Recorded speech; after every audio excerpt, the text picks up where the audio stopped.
तालुका फुलंब्री आणि 2023-24 हा 34x60चा एक साधारण क्षेत्रफळ 20 आणि हा घेतलेला आहे। आता त्याच्यामध्ये आपण शेडनेटच्या ग्रहामध्ये जातो आहोत, काय लागवड केली आपण ते बघूया आणि ते लागवड समजून घेऊया। आता एक नवीन शेड ग्रहामध्ये झालो, आता शिमला म्हणजे चालू वर्ष आहे आणि काकडीची लागवड केलेली आहे आणि काकडी ती झुमक्याची काकडी आहे।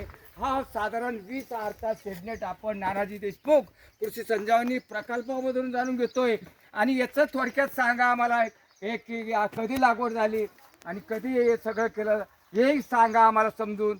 याची नुकतीच 2 दिवसापूर्वीच लागवड झालेली आहे। जर्मिनेशनच बघतोय आपण, उगवणच बघतोय, आताच जर्मिनेशन होत आहे। हा, त्याच्यामुळं आता पुढील उत्पादन तर भरपूर निघणारच आहे। हो, मला अपेक्षा आहे, कारण मी बाहेर जाऊन त्याचं ट्रेनिंग सुद्धा घेऊन आलो। वा वा वा वा, शेडनेटचं ट्रेनिंग सुद्धा घेतलं तुम्ही? बारामतीला घेतलं, वा वा, बारामतीला ट्रेनिंग घेतलं। त्या ट्रेनिंग नुसार असं वाटतं की निश्चितच मला याच्यामध्ये 20-25 टनापर्यंत काकडी मिळेल, आरामशीर निघते आणि चांगला भाव जर मिळाला तर 3-4 लाख रुपयापर्यंत उत्पादन मिळू शकतं। बघा शेतकरी बांधवांनो, नानाजी देशमुख संजीवनी प्रकल्पाअंतर्गत हवामान अनुकूल परिस्थितीमध्ये सुद्धा शेतकऱ्याचं उत्पादन जाणून घेतलं आपण। फर्स्ट प्रायोरिटी दिली शेततळ्याला, म्हणजे पाणी साठवून घेतलं, पाण्याची निर्मिती केली, पाणी स्टोरेज केलं, पाणी निर्मिती झाल्यामुळे मग त्यांनी असा विचार केला का रेशीम करायचं। रेशीम झाल्यानंतर रेशीम प्लस मत्स्य पालन, पाणी उत्पादन करून तिथं मत्स्य सोडले,